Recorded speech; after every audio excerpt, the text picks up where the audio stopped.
नमस्कार. आपण पाहत आहोत स्टार भारत न्यूज वन. आज आपण पोलीस दलातील अशा दबंग व्यक्तिमत्वाला भेटणार आहोत, ज्यांनी 1995 ते 96 मध्ये नांदेड जिल्ह्याच्या कंधार पोलीस ठाण्यात PSI म्हणून पहिले पाऊल ठेवले. ते आहेत 1995-96 च्या MPSCच्या बॅचचे विष्णू ताम्हाणे.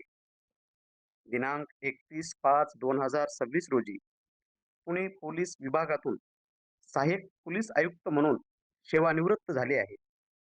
मागील काही दिवसापूर्वी आपल्या शासकीय सेवेच्या सुरुवातीच्या ठिकाणी म्हणजेच नांदेड जिल्ह्यातील कंधार येथे कुटुंबासह आले होते.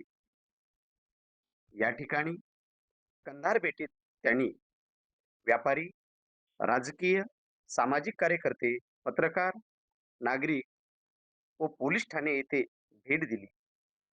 त्यांची सेवाकृती व कंधार येथील भेट या निमित्ताने स्टार भारत न्यूज वनने विष्णू ताम्हाणे, सहाय्यक पोलीस आयुक्त पुणे यांच्याशी केलेला संवाद आपण पाहूया.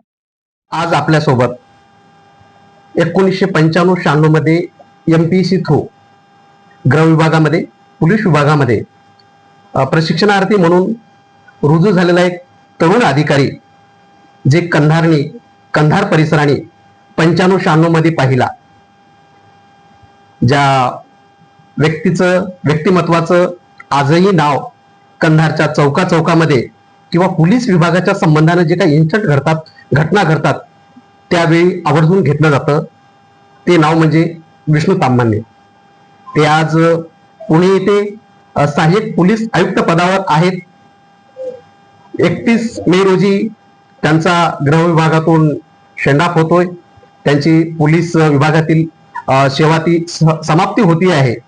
त्या अनुषंगाने ते आज आपल्या कुटुंबासमवेत ज्या ऐतिहासिक शहरामध्ये पोलीस खात्यामध्ये सेवेला प्रारंभ केला आणि जनसेवेचं व्रत हाती घेऊन नाहिरेवाल्यांना, वंचितांना खऱ्या बाजूला आपल्यातला पोलीस जागा ठेवून न्याय देण्याचं काम ज्या अधिकाऱ्यानं केलं ते म्हणजे विष्णू ताम्हाणे. ते आज आपल्यासोबत आहेत. स्टार भारतचे ते त्यांचा प्रवास सांगत आहेत. आपण जाणून घेऊया ताम्हाणे साहेबांकडून. ताम्हाणे साहेब, नमस्कार. नमस्कार. आज आपण रिटायरमेंटच्या उंबरवट्यावर असताना, पुण्यासारख्या मेट्रो शहरामध्ये सर्व्हिस करत असताना पुन्हा या ग्रामीण भागाकडे, कंधारकडे आलात. काय प्रयोजन होतं? महाराष्ट्र या प्रश्नाच्या उत्तराची वाट पाहते. काय सांगणार आपण महाराष्ट्राला? खरं तर माझं 95 साली ट्रेनिंग झाल्यानंतर एप्रिल 96 मध्ये कंधार या ठिकाणी माझी पोस्टिंग झाली. आणि पोस्टिंग झाल्यानंतर पहिल्या दिवशीच मी कंधारमध्ये आल्यानंतर डॉक्टर रणदिवे सर आहेत त्यांच्या घरी उतरलो, कारण त्यावेळेस इलेक्शनचा पिरियड होता आणि त्यामुळे बहुतेक कदाचित इथं सूट पण मिळाला नव्हता मला रेस्ट हाऊसला. आणि राहण्याची गैरसोय होती, तर डॉक्टर साहेबांनी माझी व्यवस्था केली. त्यांच्या हॉस्पिटलच्या त्यांच्या घरीच राहण्याची व्यवस्था केली. आणि त्यानंतर पासून माझा हा कंधारचा प्रवास सुरू झाला. आणि तो प्रवास सुरू झाल्यानंतर कंधारमध्ये 3.5 वर्ष काढली गेली. इथले भरपूर आठवणी आहेत. या कंधार मधल्या वास्तवामध्ये बाळू महाजन असतील, सुभाष सावकार असतील, मांबळे कुटुंबीय असतील, त्याचबरोबर इतर भरपूर व्यापारी मंडळी आहेत.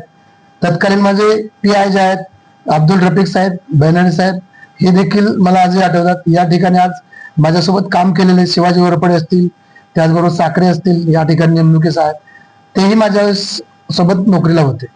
एक नवीन काम शिकत असताना पोलीस म्हणजे काय आहे हे ऍक्च्युअली फील्डवरती काम करताना मला त्यावेळेस या कंधारने शिकवलं. आणि एक प्रसंग आठवतो की गणपती विसर्जन होतं आणि त्यावेळेस बळीराजा या ठिकाणी लॉ अँड ऑर्डरचा परिस्थिती निर्माण झाली होती.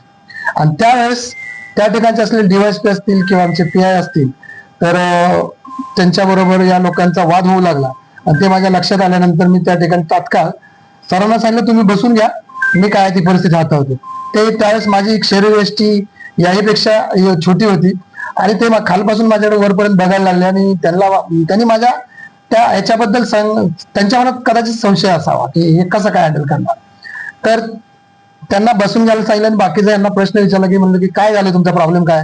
साहेब तुम्ही सांगा, आत्ताच्या आत्ता आम्ही इथनं लगेच निघतो म्हणले. आणि त्या ठिकाणी 2 ते 3 मिनिटं त्यांनी त्यांचं जे काही आमचं संभाषण झालं. आणि 3-4 मिनिटामध्ये त्या ठिकाणी बाळू महाजन असतील, सुभाष सावकार असतील, मांबळे पण त्या ठिकाणी होते.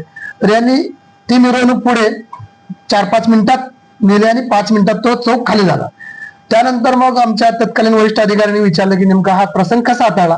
तर त्याबद्दलचा जे काही विषय होता तो मी त्यांना एवढंच सांगितलं की कंधारच्या जनतेने माझ्यावरती खूप प्रेम केलेलं आहे आणि ते प्रेम आजही चालू आहे आणि त्या प्रेमाची उतराई होण्याकरताच मी आज इथं कुटुंबासह आलो. त्यावेळेस माझ्या कुटुंबातील सदस्य माझ्यासोबत नव्हते. त्यावेळेस माझं अजून लग्न होणार होतं. त्या ठिकाणी आज माझी इथं पत्नी आहे, दोन्ही मुले आहेत आणि यांच्यासह पुन्हा एकदा ह्या कंधार नगरीला भेट द्यायची होती. त्याचबरोबर मागच्याच वर्षी डॉक्टर रणदिवे एक्सपायर झाले, त्यांच्याही घरी भेट द्यायची होती आणि या निमित्त सर्व एकाच तिकिटात बरेच पिक्चर मला बघायला मिळणार होते. त्यामुळं आज मी इथं येण्याचं प्रयोजन केलं आणि मी ठरवलं होतं इथून जाताना, ज्यावेळेस मी इथून बदलून चाललोय तर रिटायरमेंट होण्याच्या आधी एकदा तरी कुटुंबासोबत येते हे ठरवतं. त्याप्रमाणे आज माझा तो इच्छा होती ती पूर्ण केली आहे.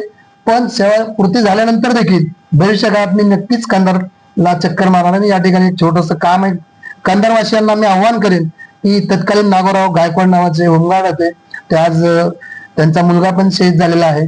तर त्याला आपल्याला कुठेतरी मदत करायची आणि एक प्लॅटफॉर्म बनवून आपण सर्वांनी मिळून त्याला त्याच्या आजारपणासाठी मदत करायची. थँक्यू. साहेब, एक आज साहेब पोलीस आयुक्त म्हणून तुम्ही सर्व्हिस मध्ये आहात, तर आपल्या पोलीस खात्याच्या या प्रदीर्घ सेवेमध्ये एखादा स्फूर्तिदायी, आनंददायी, नवीन पोलिसाला ऊर्जा निर्माण करणारा, प्रेरणा देणारा एखादा प्रसंग आपण सांगाल का? नक्कीच. माझ्या या आयुष्याच्या प्रवासामध्ये माझे जे आई वडील आहेत हे खूप प्रेरणादायी आणि प्रेरणास्थान आहेत माझ्यासाठी. तर वयाच्या 87 वर्षी वडिलांचा माझा जिना जो घराचा आहे तो चढणं त्यांना शक्य नसायचं. त्यांना अगोदर पॅरालिस झालं होतं, मांडीचं हाड मोडलं होतं. तर त्यांना पाठीवरती घेऊन मी जात असताना माझं जरा पाठीत चमकलं आणि मग त्यानंतर मी माझ्या फिटनेसचा प्रवास सुरू झाला आणि तो फिटनेसचा प्रवास सुरू झाला तो मी आणि माझ्या मुलांनी न्यूझीलंड या ठिकाणी जाऊन आयर्नमॅन करण्यापर्यंत पोहोचला. आणि आजच्या तरुणांना आणि कंधारवासियांना हे सांगेन की आयुष्यामध्ये आपण आपलं शारीरिक तंदुरुस्ती, मानसिक तंदुरुस्ती याकडे लक्ष दिलं गेलं पाहिजे.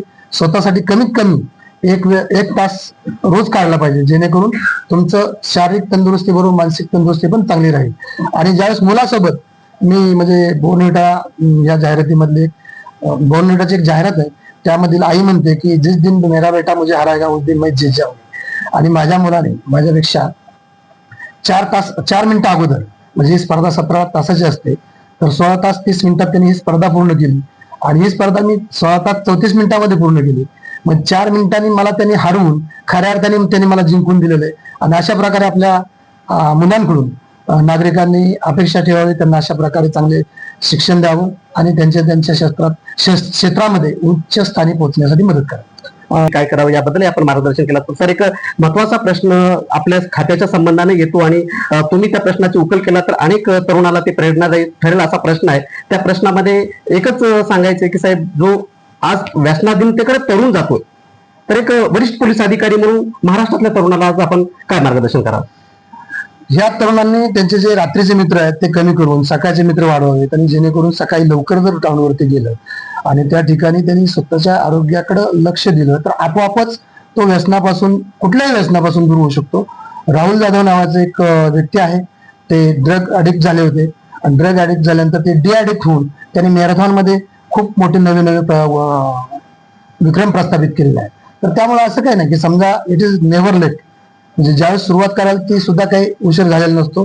तुम्ही कुठल्याही वेळी सुरुवात करा, त्या ठिकाणी तुम्ही तुमचा निश्चय करा, तुम्ही ध्येय नक्कीच गाठू शकाल.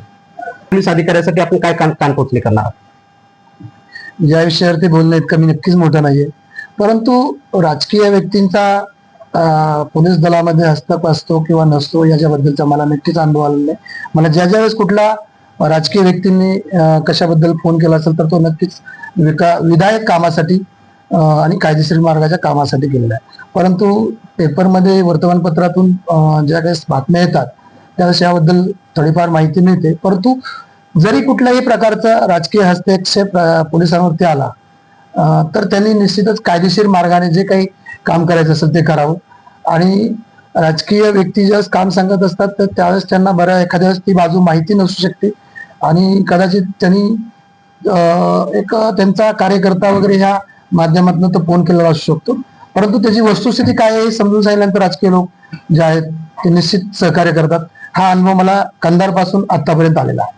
आणि प्रशासन आणि राजकारण हे एकत्र काम करत असताना नागरिकांच्या विधायक किंवा त्यांच्या सुविधांसाठी किंवा त्यांच्या विकासासाठी किंवा त्यांना असुविधा होणार नाही या दृष्टीने काम केलं गेलं पाहिजे. तामान्य सर, सहाय्यक पोलीस आयुक्त पुणे यांनी कंधार शहरामध्ये, कंधार तालुक्यामध्ये PSI म्हणून आपल्या पदाची सुरुवात केली. आज पुणे येथे ते वरिष्ठ अधिकारी म्हणून कार्यरत आहेत. त्यांच्या बोलण्यामधनं एक जाणवते की कंधारची माती, कंधारची माणसं आणि कंधारची जनता ही आतोनात प्रेम करणारी अथांग सागरासारखी असून या मातीनं, या माणसांनी जी मला शिदोरी दिली ती माझ्या पोलीस दलामध्ये पोलिसांचं कर्तव्य पार पाडत असताना मला पूर्ण कामी आली आणि मी माझी यशस्वी सेवा केली असं त्यांच्या बोलण्यातून जाणवलं. याचबरोबर साहेब एका IPS अधिकाऱ्याची या ठिकाणी आठवण होते. ते होते डॉक्टर मनोज कुमार शर्मा.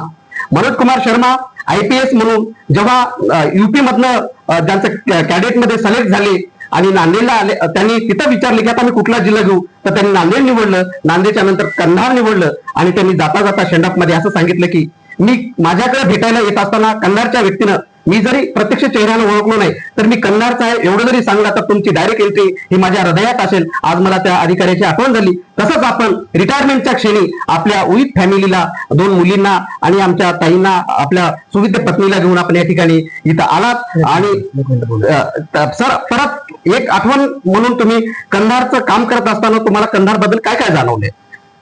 या ठिकाणी काम करत असताना मी व्ही लक्ष्मणन साहेब या IPS अधिकाऱ्यांच्या हाताखाली माझं प्रोबेशन काल झालेलं आहे आणि त्यांचे जे संस्कार झालेले आहेत, जसे आई वडिलांचे आपल्या मुलावर संस्कार होतात तसंच पोलीस अधिकाऱ्यांवर ते ज्यांच्या हाताखाली प्रोबेशनर म्हणून काम करतात त्यांच्यावरती संस्कार होत असतात. तर ती व्यक्तिमत्व आजही पोलीस दलात खूप महान व्यक्तिमत्व आहे आणि त्यांची आज या ठिकाणी आता शर्मा साहेबांचं नाव काढल्यानंतर मला त्यांची आठवण झाली. आणि हे ज्या वेळेस नांदेड जिल्ह्यामध्ये किंवा इतर ठिकाणी असतो की जे काही काम करत असतो त्यावेळेस साहेबांची आठवण मला नेहमीच येत असते आणि मला चांगलं काम करण्याची प्रेरणा यांच्या माननीय साहेबांकडून मिळालेली आहे. थँक्यू.